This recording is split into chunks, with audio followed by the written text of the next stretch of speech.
This is a reading from An Introduction to the Devout Life by St. Francis de Sales. Chapter 41. A word to the unmarried. If you intend at some future time to marry, preserve with jealousy your first love for your husband. It is a poor fraud to offer a worn, troubled heart instead of one that is pure and intact. But if you are happily called to a virginal and spiritual marriage, then most watchfully keep your whole heart for that divine spouse who, as he is purity itself, can love nothing impure, and to whom we owe the first fruits of everything, but chiefly of love. You will find much useful counsel in the epistles of St. Jerome, and inasmuch as your condition involves obedience, seek a guide under whose direction you can, with greater holiness, dedicate your soul and body to the divine majesty. Part 4th. Some needful remedies against ordinary temptations. Chapter 1. We must not give heed to what will the world say. As soon as the men of the world perceive that you seek the devout life, they will launch forth all their raillery and slander against you. The most ill-natured will pronounce your altered ways to be hypocrisy, affectation, or bigotry. They will assert that the world, having slighted you, rejected by it, you turn to God, and your friends will overwhelm you with a torrent of what they hold to be prudent and charitable remonstrances.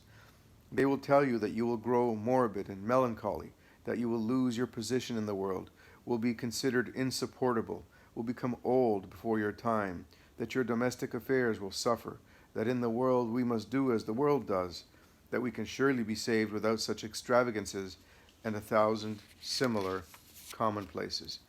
But all this is foolish, idle gossip, and those who talk thus do not really care either for your health or your fortunes. If you had been of the world, said our Savior, the world would love its own, but because you are not of the world, but I have chosen you out of the world, therefore the world hateth you. St. John chapter 15, verse 19. We have often seen both men and women pass the whole night, or even several nights, running at cards or chess. What passion could be more wearying, more sad and melancholy than that? Yet no one has a word to say against it, and their friends are not disturbed. But if we devote an hour to meditation, or rise earlier than usual to prepare for Holy Communion, straightway everybody cries out for the doctor to cure us of the jaundice or of hypochondria. We may spend 30 nights in dancing, and no one will object. But if we do but keep watch on Christmas Eve, there is a great outcry the day following. Who cannot perceive that the world is an unjust judge, partial and indulgent to its own children, but harsh and rigorous towards the children of God? We can never stand well with the world except by coming to an open breach with it. To satisfy it is impossible. It is too exacting.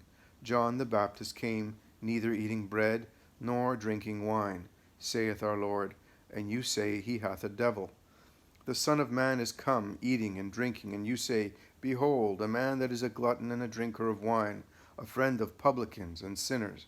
St. Luke chapter 7, verse 33. So it is.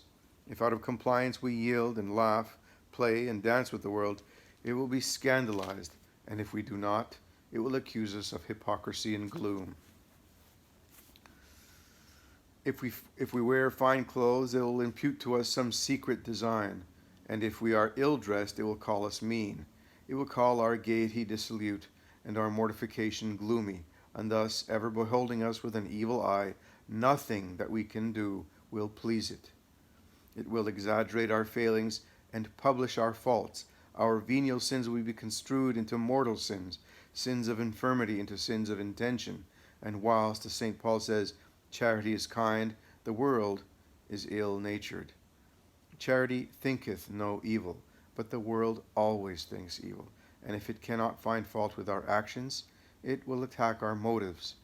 Whether the sheep be black or white, have horns or have none, the wolf will devour them all the same, if he can. Whatever we do, the world will find fault. If we spend a long time at confession, it will ask, what can we have to say? If we take but a short time, it will say that we do not tell everything. It will spy out all we do, and from one little hasty word it will pronounce our temper unbearable. It will denounce our prudence as avarice, our gentleness as folly. But as to the children of the world, their passions will pass as the fruit of a generous spirit, their avarice as forethought, their lusts as honorable. Spiders invariably spoil the bee's labor. Never heed this blind world, then, let it cry out as it will, like a bat that would disturb the birds of day. Let us be firm in our plans, unchanging in our resolutions. Perseverance will show whether we are in earnest in offering ourselves to God and leading a devout life. Comets and planets are pretty nearly alike in their brightness, but the comets, which are but wandering lights, soon disappear, whilst the planets shine with perpetual brilliancy. So hypocrisy and true virtue have a considerable external resemblance, but they are easily distinguished, since hypocrisy does not endure, but soon vanishes like the rising smoke, whilst true virtue abides firm and constant.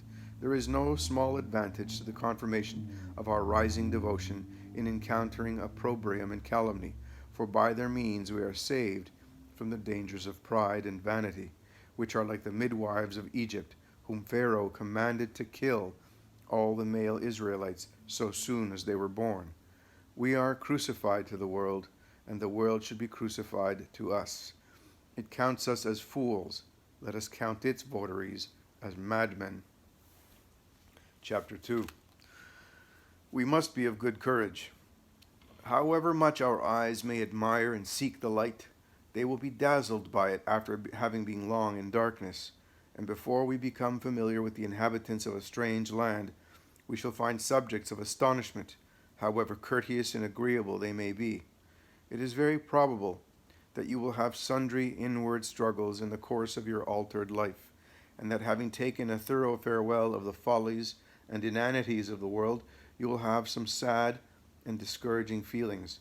If so, only be patient. They will come to nothing. They are but the result of novelty, and once conquered, you will receive endless consolations. Perhaps at first you will be sorry to lose the glory which you earned in your vanity from the frivolous men of the world. But would you exchange for that the eternal glory which God will surely give you? Those idle pleasures and amusements in which your past years were spent will arise before you, tempting your heart to return to them. But have you courage to forfeit an eternity of bliss for such deceitful trifles? Believe me, with perseverance you will not fail to receive such deeply delicious and heartfelt satisfactions that you will own the world offers you only as gall, that you will own the world offers you only gall as compared with this honey, and that one day of devotion is worth more than 1,000 years of worldly gratification. But as you gaze upon the steep mountain of Christian perfection, alas, you exclaim, how shall I ever ascend it? Be of good cheer. When the young bees begin to take their form, they are called nymphs, and are unable to fly to the neighboring flowers or hills and valleys in search of honey. But by degrees, having fed with the honey provided for them, these little nymphs acquire wings and grow strong enough to fly everywhere in quest of honey. We are as yet but nymphs in devotion, and cannot mount up as we would, for we would fain attain to the summit of Christian perfection. But we are gradually being formed by our desires and resolutions. Our wings are beginning to grow, and so one day we may hope to be perfected and mount upwards. Meanwhile, let us feed upon the honey of those pious instructions left to us by holy men of old, and let us beseech God to give us the wings of the dove, so that we may not only fly in this present life, but also find our rest in the eternity of that which is to come. Chapter 3. The nature of temptation and the difference between feeling it and yielding to it. Represent to yourself a young princess, fondly cherished by her husband, against whose virtue some vile person should make an attempt, sending to her a messenger bearing his hateful overtures. First of all, the messenger would lay his master's propositions before the princess. Secondly, she would either give or refuse him audience. And thirdly, she would either consent or reject him. So, when Satan, the world, and the flesh behold a soul espoused to the Son of God. They ply her with suggestions and temptations by which, firstly, sin is set before her. Secondly, she either takes pleasure in it or the reverse. And thirdly, she either consents or turns away, which in fact are the 3 degrees by which we fall into sin: temptation, delectation, and consent. And although these 3 steps may not be so obvious in every ordinary sin, they are palpably evident in great and heinous sins. Even supposing that temptation to some particular sin were to last our whole life, it would not render us odious in the sight of God, so long as we neither took pleasure therein nor yielded our consent. And that because in temptation we are not active, but passive, and whereas we take no delight therein, neither can we partake of any guilt. St. Paul was grievously tormented by the messenger of Satan, a thorn in his flesh, 2 Corinthians chapter 12, verse 7. But far from being displeasing to God, he was the rather glorified therein.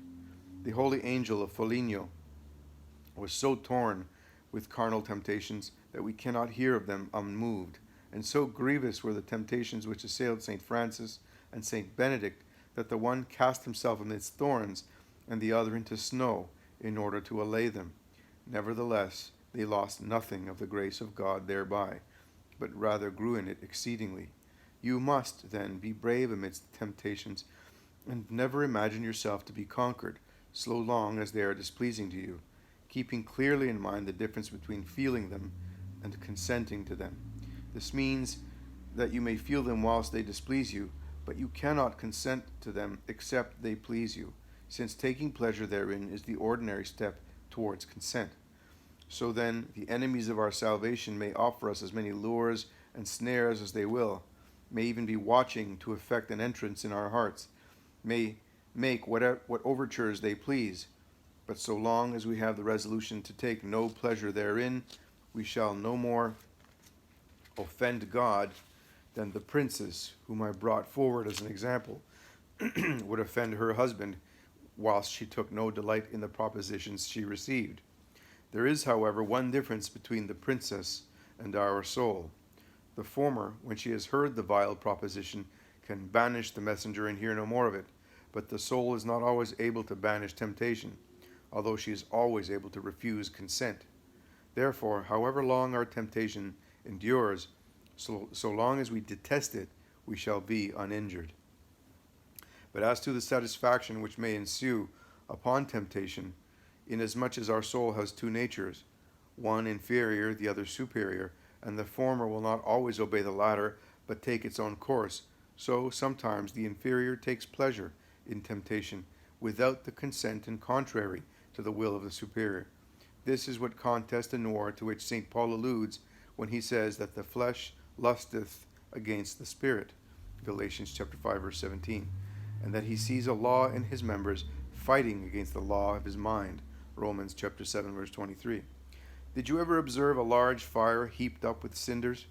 If some 10 or 12 hours afterwards you seek the fire, you will barely find a lingering spark in the center of the hearth, and that with difficulty. But since you can discover it, there is undoubtedly some fire left, and it will suffice to rekindle the extinguished fuel. So is it with charity, which is our spiritual life, amidst great and pressing temptations. Temptation, exercising its attraction on the inferior nature, as it were, buries the soul in ashes, and seemingly extinguishes the love of God, for it is nowhere to be seen save in the center and depth of the heart. And even there it is hard to find. Nevertheless, there it is, since although our whole soul and body are disturbed, we still persevere in the resolution not to consent to sin or to temptation. And that attraction which gratifies the outward man displeases the inner man, and although it surrounds our will, it has not effected an entrance into it. We see that this attraction is involuntary, and therefore not sinful.